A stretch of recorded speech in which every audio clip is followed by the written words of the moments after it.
Seperti biasa, saya selalu menikmati pencerahan dari Bro Ulil ya.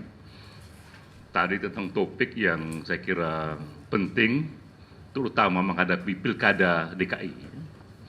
Bahwa seberapa penting agama formal seseorang untuk kita pilih dia sebagai pemimpin. Apalagi jika pemimpin ini agama formalnya berbeda dengan majoriti. Nah, saya hanya menambah dengan data-data empirik ya, berikut juga survei kalau untuk kasus Ahok ya. Tadi saya sempat baca data terakhir dari Pew Research Center tahun 2015.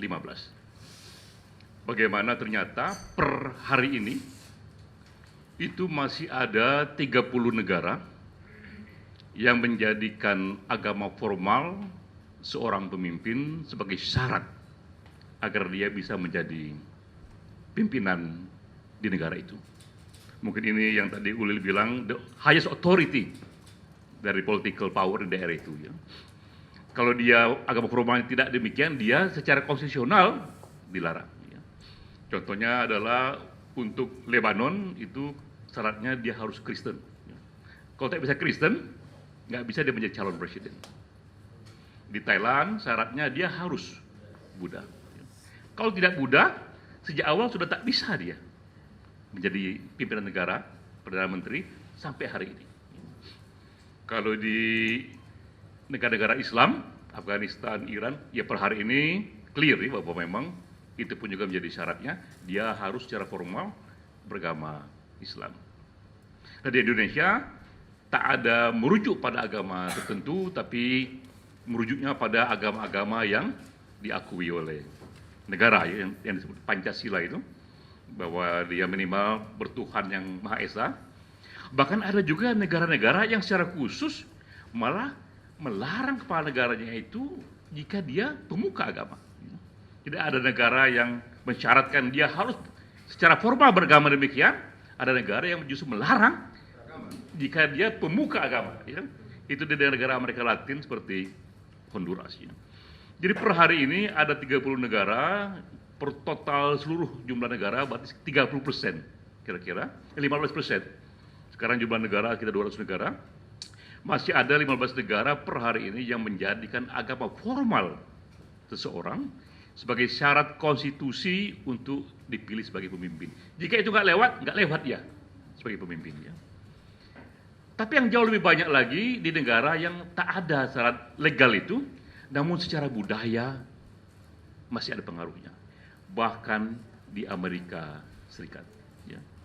Jadi di Amerika sekarang ini kalau kita lihat sudah ada 44 presiden yang terpilih dan tak satu pun di konstitusi menyatakan presiden harus beragama A atau B. Namun dari 44 presiden yang terpilih di Amerika, dalam sejarahnya baru satu presiden yang bukan Protestan. Selebihnya dia Protestan ya. Hanya satu yang bukan, dialah presiden yang memang karismatik, yang pribadinya itu mahri tinggi adalah John F. Kennedy. Ya. Dia Katolik. Ya. Orang bilang kalau dia Katolik dan dia bukan Kennedy, mungkin nggak terpilih dia. Ya. Jadi di Amerika pun ternyata, walaupun kendala konstitusi tidak ada, masih ada kendala budaya yang menyebabkan ada itu satu feeling kolektif tersembunyi ya, yang mewarnai sebagian dari pemilihnya itu. Nah karena itulah ke Jakarta ini Ahok begitu fenomenal. Di data survei terakhir ini Maret 2016, jika pilkada hari ini 2016 Ahok terpilih. Dia sudah dipilih di atas 50%, siapapun lawannya itu.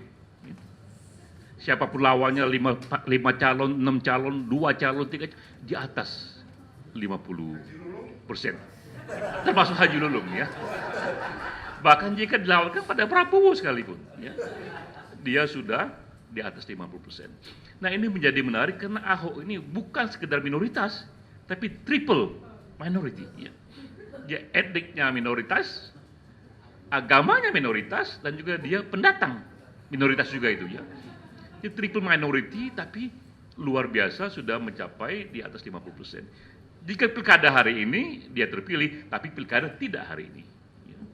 masih setahun lagi, karena itu sangat mungkin belum tentu dia terpilih. Bagaimana caranya supaya pilkada hari ini? Karena tingkat popularitas seseorang itu sama dengan saham, ya. Naik turunnya nggak terduga, ya. Hari ini naik, hari ini turun, tahun depan tuh bisa juga balik ya. Bisa kayak Bluebird. Bluebird 5 tahun lalu populer sekali, sekarang menjadi jatuh sekali ya. Jadi begitulah perkembangan popularitas setiap orang itu.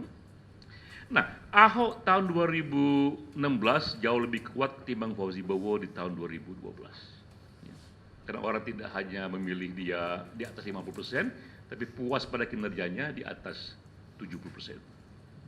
Seperti Fauzi Bowo 2012 yang puas hanya sedikit di atas 50%. Namun belum tentu Ahok terpilih. Nah, itu poinnya itu ya. Dan ketika kita explore, karena saya konsultan politik, jadi kita mengeksplor jauh lebih detail. Kita mengeksplor dengan data yang lebih jauh, 70% menyatakan bahwa Ahok masih bisa dikalahkan. 70% pemilih, jadi masih ada feeling menyatakan belum tentu Ahok terpilih. Nah, ini reasonnya itu ya. Ada 3 reason. Reason pertama, justru juga masih ada isu agama. Ya. Di atas 40% ternyata populasi Jakarta ini, walaupun secara legal itu tak ada masalah, tapi secara budaya masih ada sekitar di atas 40%, saya lupa angkanya, yang tak bersedia dipimpin non-muslim. Ya. Jadi lebih dari 40% muslim Jakarta menyatakan mereka tak bersedia dipimpin oleh non-muslim. Itu data empirik ya, walaupun secara legal formal itu nggak ada masalah ya. Tapi itu baru satu isu. Isu kedua juga lebih dari 40% tidak suka pada personality ya, gaya leadership dia, dan orang suka ketegasannya, tapi orang kurang suka dengan dia yang memaki-maki orang lain di depan publik itu ya.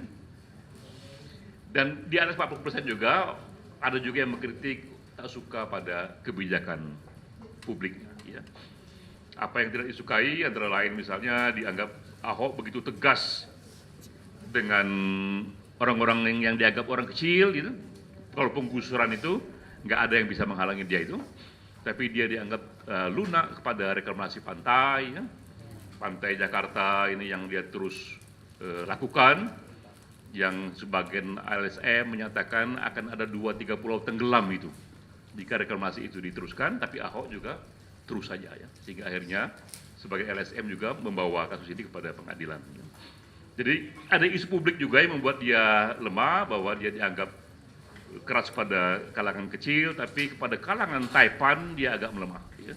Jadi ada 3 isu itu.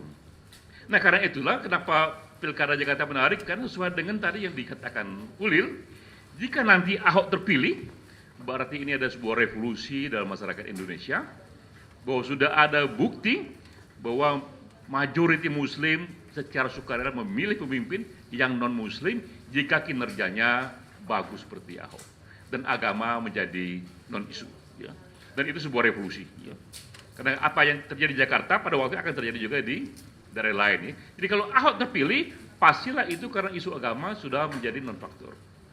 Tapi jika Ahok tidak terpilih, belum tentu juga agama penyebabnya ya, karena tadi dia menjalin dengan isu personality dan isu pada public policy ya.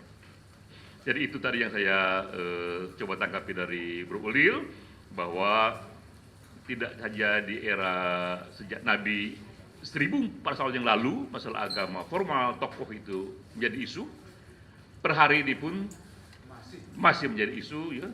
Minimal kalau secara legal formal di 30 negara, tapi kalau secara budaya bahkan di Amerika pun menjadi isu.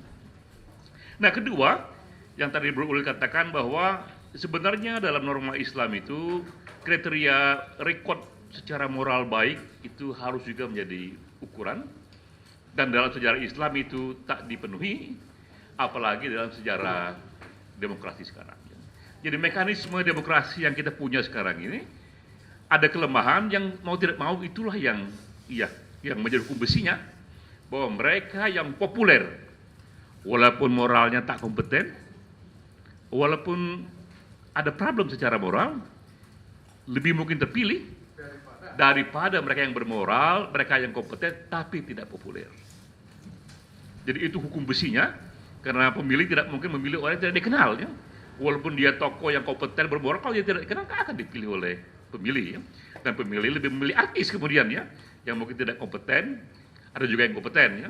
Jadi hukum demokrasi yang membuat yang populer lebih terpilih dibanding yang kompeten juga menyebabkan begitu banyak kemungkinan pemimpin yang secara moral rekodnya buruk secara moral bisa terpilih, ya.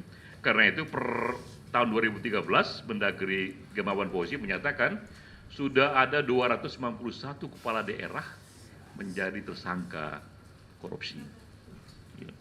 Sudah begitu banyaknya itu, ya. Jadi sekali lagi sejarah pemimpin yang buruk itu tak hanya di masa silam, tapi juga dimungkinkan oleh mekanisme demokrasi yang tak bisa juga kita hindari. Begitulah kejadiannya bahwa yang populer yang terpilih. Jadi kira-kira itu tambahan dari saya. Wassalamualaikum warahmatullahi wabarakatuh.